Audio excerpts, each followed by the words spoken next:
My name's Ryan, and for the past 3 years, I've done almost nothing except work, save, and dream about finally buying my first house.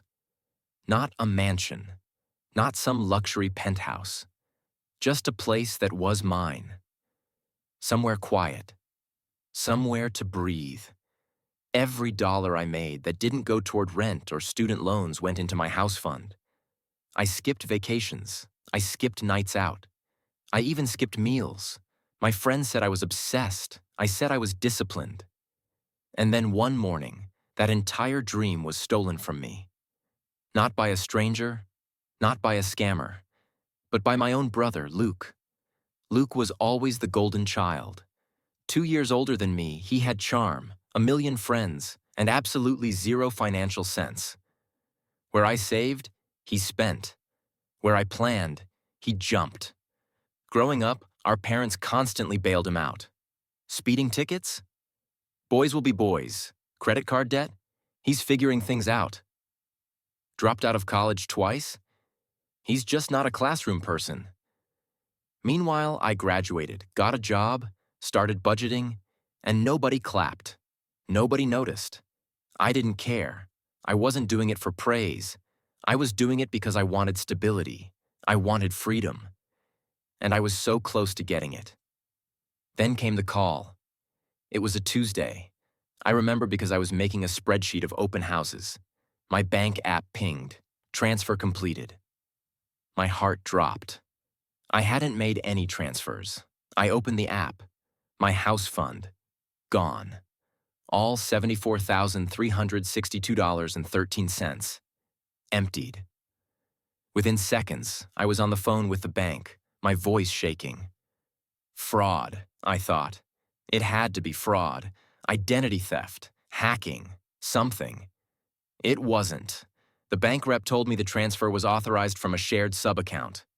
That account had Luke's name on it too.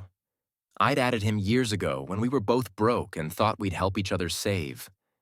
I forgot to remove him. That mistake cost me everything. I called him. Straight to voicemail. I texted him. No reply. Finally, 6 hours later, he sent one sentence.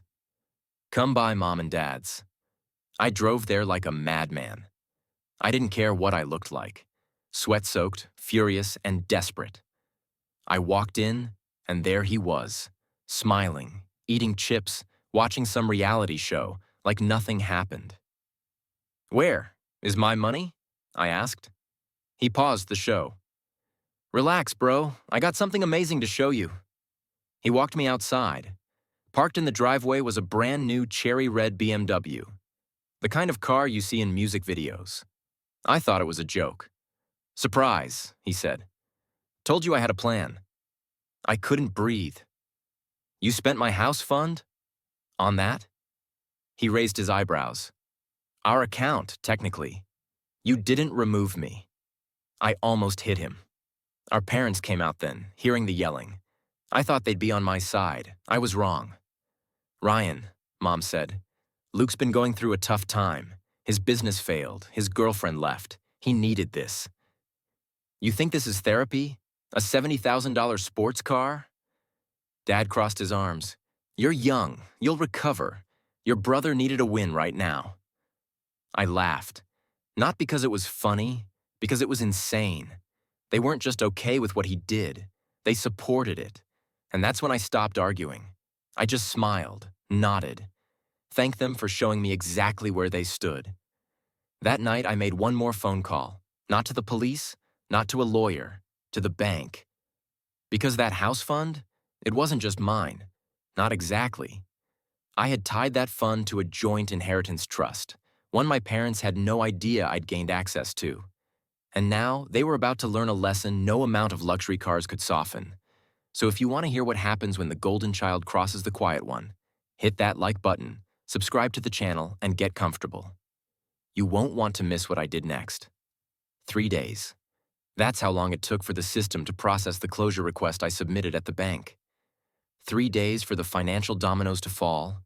3 days for my parents and my brother to go from smug entitlement to complete panic. On the morning of the third day, I woke up to 42 missed calls, all from the same three people: Luke, Mom, Dad, plus 17 text messages, each one more frantic than the last. "Ryan, something's wrong with the accounts. Call us back now, it's serious. Why did you close the trust? Dad's credit cards are bouncing. Luke can't make his car payment. They're threatening repossession." I ignored them all. Instead, I got dressed for work, made myself a calm cup of coffee, and checked my bank account. My balance was back to zero, just the way I wanted it. Because I wasn't just closing the account. They thought they stole from me. They didn't realize I booby-trapped the vault. That trust, the one they unknowingly used as collateral for half of their credit cards, it was linked to every emergency line of credit my parents had opened over the past decade. Every overdraft cushion. Every interest-free, borrow-from-the-future convenience they quietly built off my name. Collapsed. Their house of cards was toppling. By noon, my phone was vibrating off the desk. I finally answered. Mom's voice cracked on the line. "Ryan," she said, "your father's having chest pains. We're at the hospital. The stress is killing him. You have to fix this." "No," I said simply. "Luke made a mistake," she whispered. "He's your brother." "Yes," I replied, "and I'm not his ATM. But we're family." "No, we're a hierarchy," and I finally stepped out of it. The line went dead. That night, I met up with Jason, my closest friend and CPA. I told him everything: the account, the trust, the theft, the gaslighting. He stared at me like I'd just handed him a best-selling thriller. "Dude," he said, "you've been financially abused for years." I blinked. "I wouldn't call it abuse." "Yes, you would," he interrupted, flipping open his laptop. "You've been covering your dad's credit card since you were 22. You lent Luke $3,000 last year he never paid back. Your parents used your identity to co-sign a refinance loan 2 years ago. That's abuse, man. That's fraud." I leaned back. The room spun. Jason started pulling bank records from accounts I hadn't looked at in years. "Here," he said, pointing. "This is where they've been skimming. Small transfers, $60, $40, sometimes $10. So small I never noticed. But they added up. Over $22,000 had been siphoned off across multiple accounts since 2020. My savings, my investments, all subtly tapped. "Holy shit," I whispered. "And it gets better," he said grimly. "Luke listed you as a co-signer on the BMW loan. Your name's on it." I never signed anything. "Then we've got them for forgery too." That night, I sent a certified letter to every bank and lender my name had touched. I attached notarized statements, proof of account closures, and filed a fraud alert with all 3 credit bureaus. The next morning, Luke showed up at my apartment. He looked like hell. Hair messy, clothes wrinkled, dark circles under his eyes like he'd spent the night being chased by the consequences of his own stupidity. "Open the door, man," he shouted. "We need to talk." I didn't. I watched through the peephole as he banged and paced and screamed into his phone. After 10 minutes, he finally left. I got another text a few hours later. "They're saying the car's going to be repossessed. You did this." "No, Luke, you did this. I just stopped cleaning it up for you." By day 5, my parents' house line of credit was frozen. Their mortgage payment bounced. Luke's car payment was declined. A red flag appeared on their taxes. And the best part? I didn't even have to lift a finger. I just let the truth do what it always does. Rise. I finally answered a call that evening. My dad this time. "You think this is funny?" he growled. "No," I said. "I think it's justice." "You're ruining your brother's life." "No, he did that himself. I'm just finally refusing to let mine be collateral damage." "You're heartless." "Number, I just got tired of being your safety net. Try falling without me for once." He hung up, I didn't call back. Later that night, Jason called. "By the way," he said, "I pulled your credit report. There's a $17,000 private student loan in your name. For Luke." I froze. I never took out a private loan. Exactly. They did. In 2017, forged your info. You've been making minimum payments without even realizing, hidden in an autopay batch. I couldn't speak. Couldn't breathe. Jason continued. "You ready to press charges?" I looked around my apartment. At the years of quiet enabling, financial wounds wrapped in guilt, and the echo of my brother's entitlement bouncing off every wall. "Yes," I said. "I'm done being the good son." The repo man came on a Thursday. Not that I was there to see it, but Jason was. He texted me the video. Luke screaming in the driveway, arms flailing like a toddler whose toy had been taken. Except this toy had cost $70,000 and was never his to begin with. My brother stood there, barefoot in sweatpants, begging the uniformed driver not to take his precious BMW. Mom tried blocking the tow truck with her car. Dad waved some folder of printed documents like that would magically undo a contract. It didn't work. Nothing did. The car was gone in 10 minutes. The screaming lasted another 40. Jason forwarded me the clip. I watched it once, then deleted it. Not out of pity, but because I had more important things to do. That same day, I filed 3 police reports: identity theft, forged signatures, and unauthorized loan applications. Each one backed by notarized statements, banking evidence, and years of financial exploitation documented down to the penny. When I handed the folder to the officer, he raised an eyebrow. "This all from strangers?" he asked. "No," I said. "It's from my family." He didn't flinch, just nodded like he'd seen it before. Too many times. "You want to press full charges?" he asked. "Yes." "Even if it sends them to jail?" "Especially if it sends them to jail." That evening, they showed up at my door. All 3 of them. Mom was crying. Luke was pacing. Dad looked like he'd aged 10 years in 5 days. "We need to talk," he said. "No," I replied, not opening the door. "You need to listen."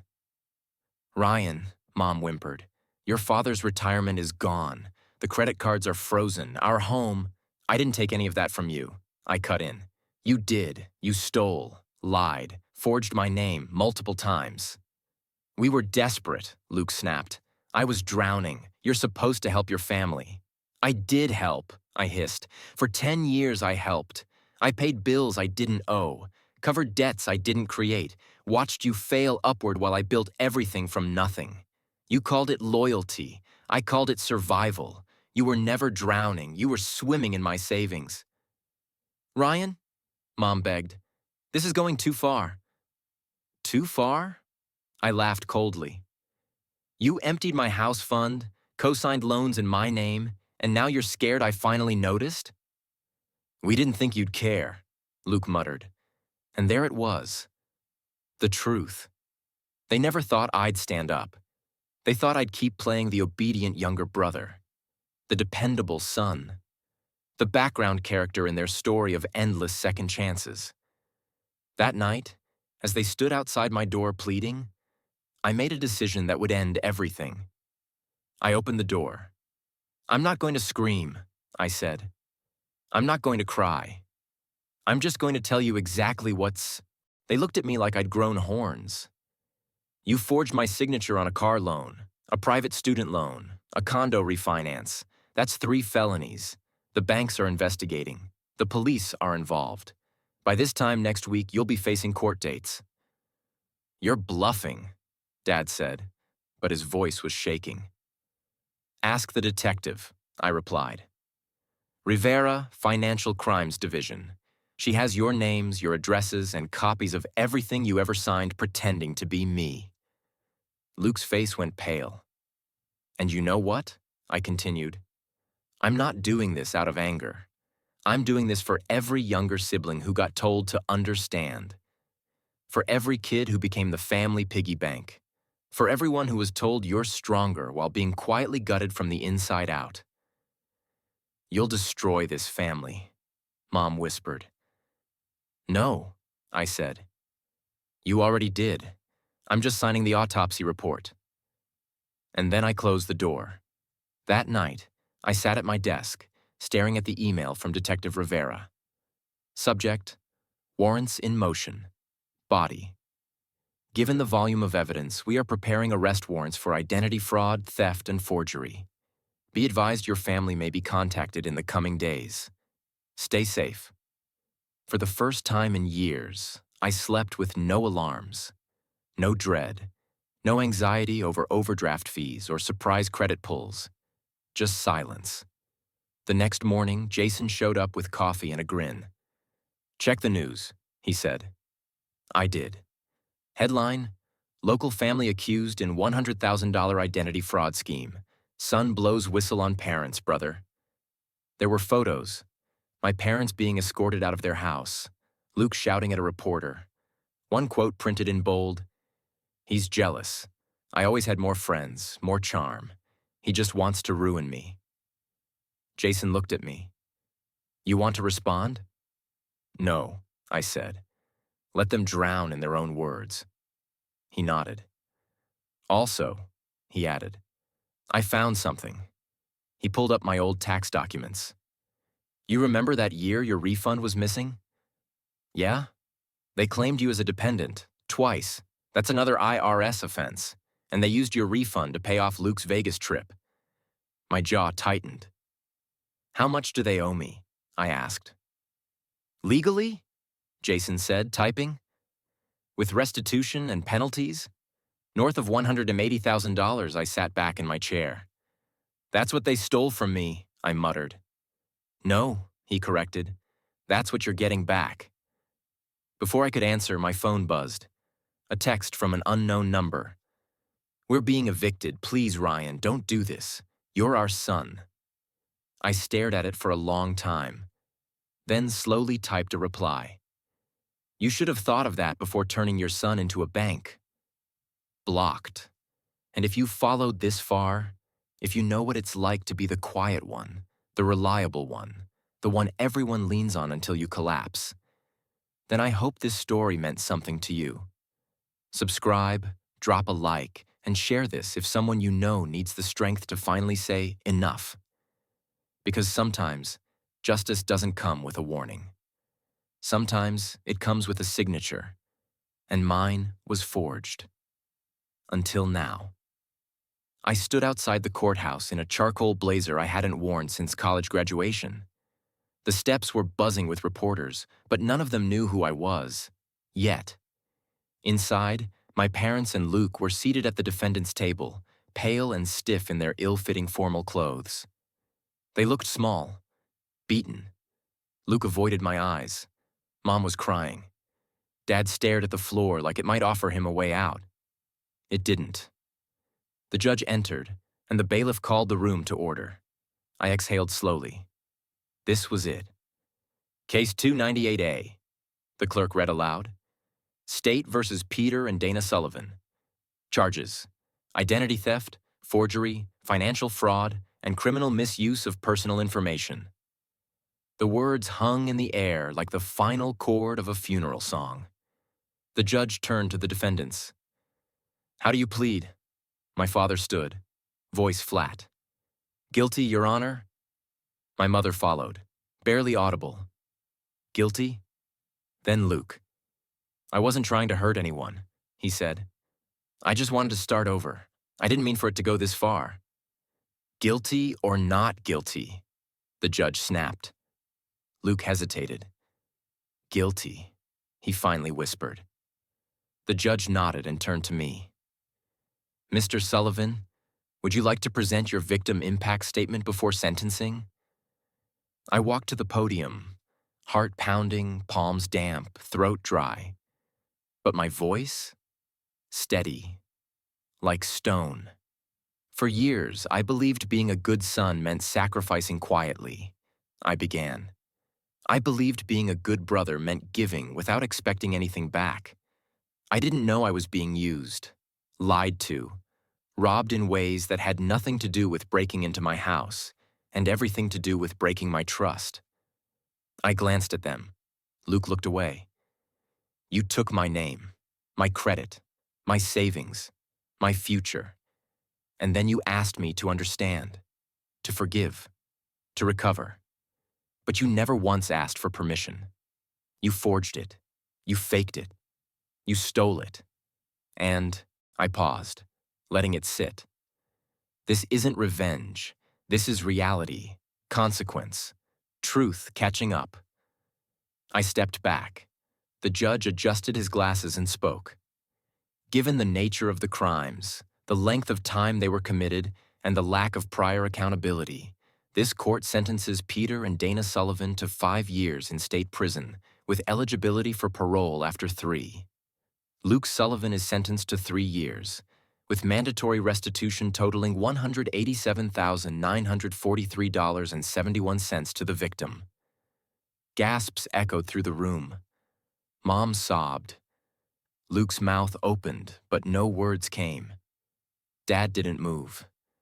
The gavel struck. Court adjourned. Outside, reporters swarmed. Cameras flashed.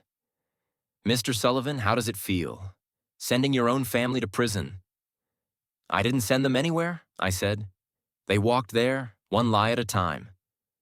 By that evening, it was everywhere. The story, the photos, the betrayal. Friends messaged me. Co-workers stared. My boss called me into his office with 2 envelopes, one official, one heavy. You reported massive fraud, he said. Handled it with restraint and transparency. The board was impressed. I opened the envelope. A promotion. Senior compliance officer. Higher pay, full autonomy, freedom. In the other envelope was a handwritten letter from the firm's founder. Integrity is rare. You proved you have it. We trust you with more. That night, Jason and I unpacked boxes in my new condo. Not a starter place, not a rental. Mine, hardwood floors, quiet view. Keys I bought myself. You did it, Jason said, setting the final box down. Yeah, I replied, and I didn't owe anyone a cent to do it. The buzzer rang. I checked the camera. Eliza, my realtor, with champagne. Just got back from the courthouse. She grinned. Your parents' appeal was denied. Judges didn't even blink. She popped the cork. Jason poured the drinks. To freedom, I said, raising my glass. To karma, Eliza added. To never lending your brother money again, Jason smirked. We laughed, not bitterly, not sadly, just free. My phone buzzed, a final text from an unknown number. We'll have nowhere to go when we're released. You've made your point. Are you really going to turn your back on your family forever? I typed only one sentence. Family doesn't take. They protect. You were never protecting me. Blocked. As the sun dipped below the city skyline and my new life officially began, I realized something. I hadn't just closed an account. I'd closed a chapter.